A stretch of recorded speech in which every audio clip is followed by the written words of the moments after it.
Nous partons maintenant à Sigean, c'est dans le Languedoc-Roussillon. C'est ici que le corps de Didier, un maçon de 46 ans, est retrouvé dans sa camionnette. Les premières constatations montrent qu'il s'agit d'un suicide. Pourtant, ses proches n'y croient pas. Sa sœur explique que Didier était un homme plein de vie et qui n'avait aucune idée suicidaire. Mais selon sa famille, l'homme avait changé de comportement depuis qu'il avait rencontré une certaine Yolande.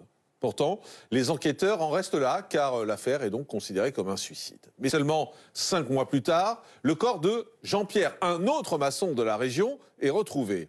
L'homme s'est lui pendu dans son hangar. Et un détail saute aux yeux des enquêteurs. Jean-Pierre fréquentait aussi cette fameuse Yolande depuis quelque temps.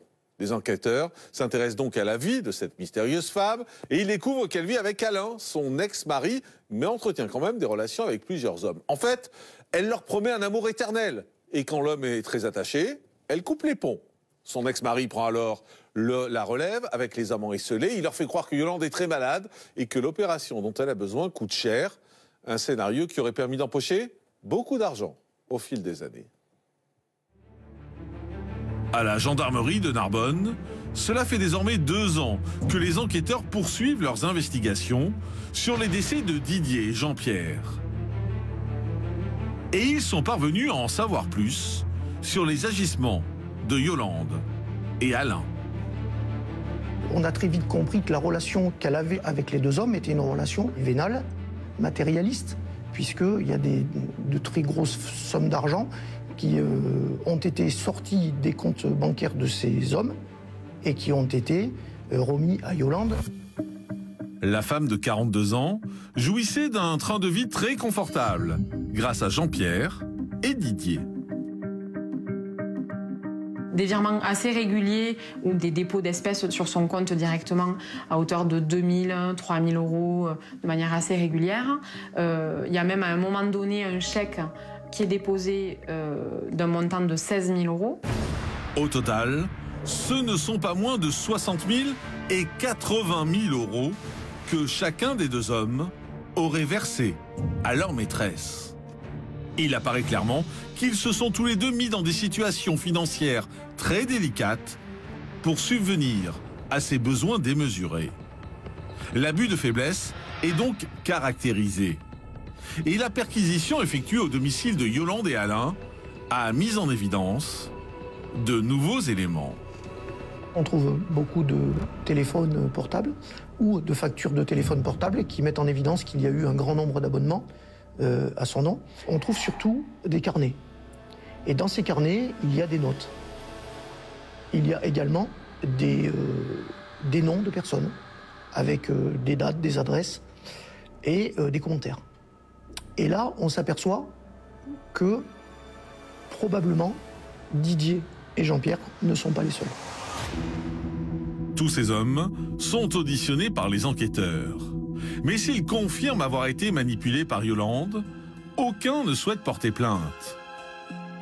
En revanche, en analysant les différents téléphones, les gendarmes font une découverte accablante.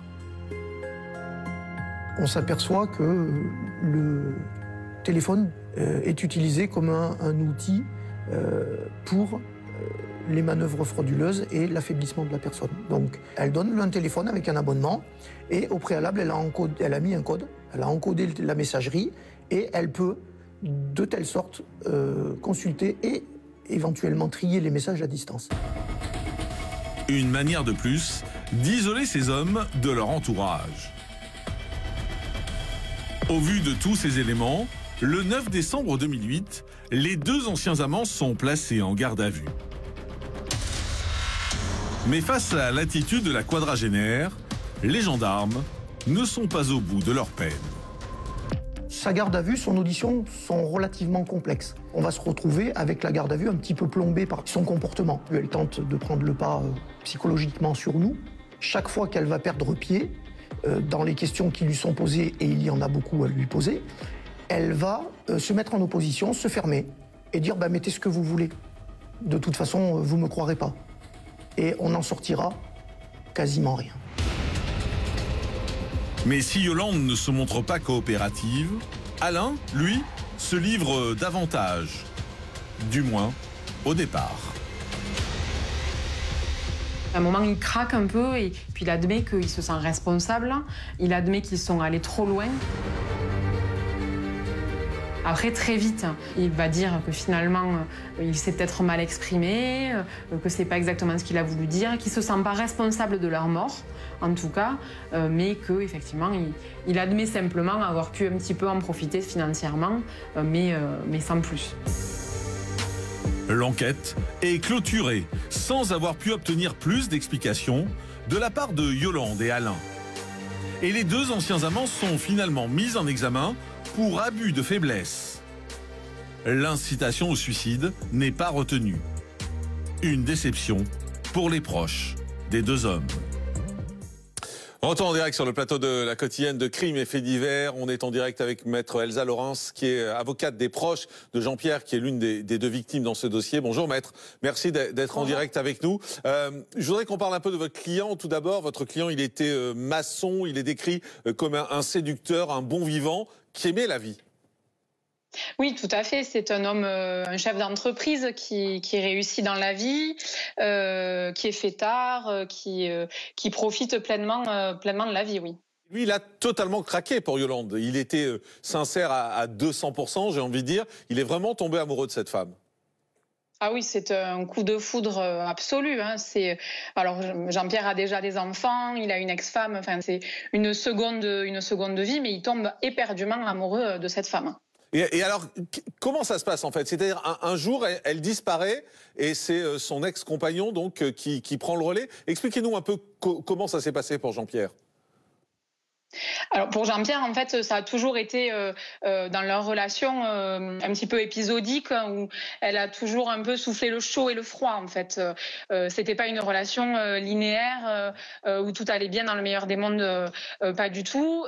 Et en fait, dès qu'elle sentait qu'elle avait l'ascendant sur Jean-Pierre, elle disparaissait des radars, elle lui donnait plus de nouvelles.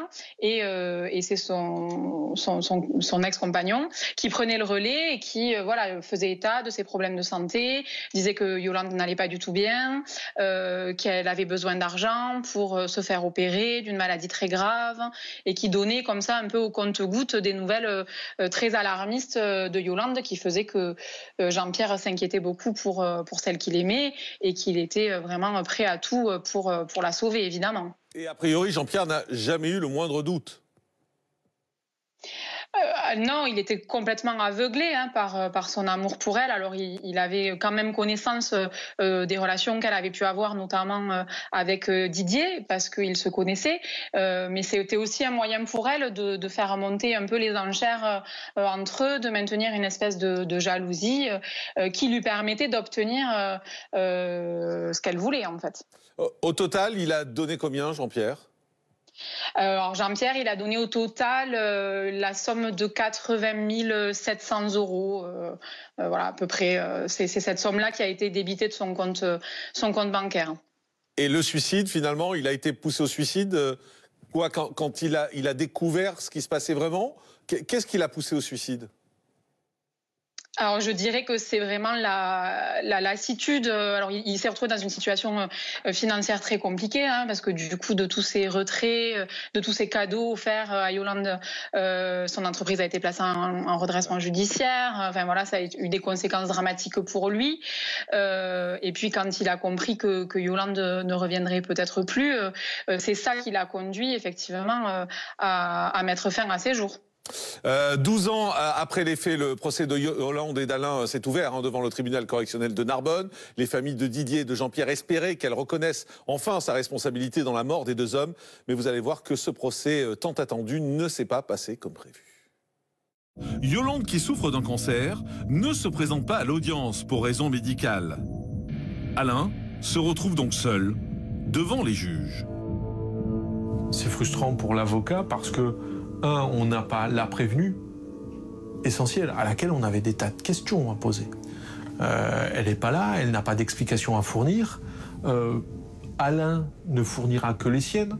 Il s'appuiera d'ailleurs, compte tenu de l'absence de Yolande, largement sur cette dernière pour se dédouaner. L'homme de 56 ans se présente comme victime de son ex-femme. Il n'aurait été qu'un pion dans cette affaire.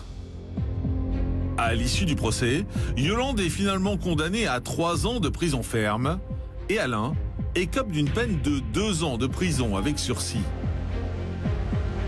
Pour Dominique, c'est un véritable coup de massue. Moi, le tribunal, il me serait tombé sur la tête, c'était pareil. Hein. C'était pareil. Quand je sors, je sors plus victime qu'en rentrant. Voilà ce que je me dis en sortant du tribunal. Je suis encore plus victime qu'avant d'y rentrer. J'aurais pas dû venir même. Pourtant, le tribunal s'est montré sévère à l'encontre de la femme de 54 ans. Ces peines, elles paraissent dérisoires à la famille des victimes. C'est très compliqué de leur expliquer que c'est le maximum encouru. En tout cas, celle prononcée pour Yolande, les 3 ans d'emprisonnement, c'est le maximum encouru pour la peine d'abus de faiblesse. Donc c'est une grande victoire. Même si c'est très compliqué à admettre parce que c'est 3 ans pour une vie. Quelques jours plus tard, Yolande fait appel de cette décision. Mais en juillet 2017, quelques semaines avant la tenue de son second procès, elle décède des suites de son cancer. Elle demeure donc toujours présumée innocente. Retour en direct sur le plateau de la quotidienne de Crimes et Faits divers. Maître Elsa Laurens, avocat des proches de Jean-Pierre, est toujours avec nous. Maître, ce qu'on a du mal à comprendre, c'est qu'en réalité, elle était vraiment malade. Et oui, on a été très surpris de l'apprendre a posteriori parce qu'effectivement, elle a tellement utilisé des pseudo-problèmes de santé dans le cadre de ses relations avec Didier et Jean-Pierre. Elle a tellement crié au loup, finalement, selon l'expression, qu'on ne croyait absolument pas à la véracité de son problème de santé dont elle a fait état pour ne pas se présenter à l'audience. Ouais, mais problème qui était bien réel, visiblement. Mais visiblement, voilà, c'est ce qu'on a compris lorsqu'on a appris son décès à quelques semaines du procès en appel. On n'a pu que constater qu'effectivement, les raisons de son absence étaient justifiées. Effectivement. Merci beaucoup, Maître. Merci d'avoir été en direct avec nous pour nous éclairer sur ce procès. On fait une pause et on se retrouve dans un instant pour notre droit de suite. À tout de suite.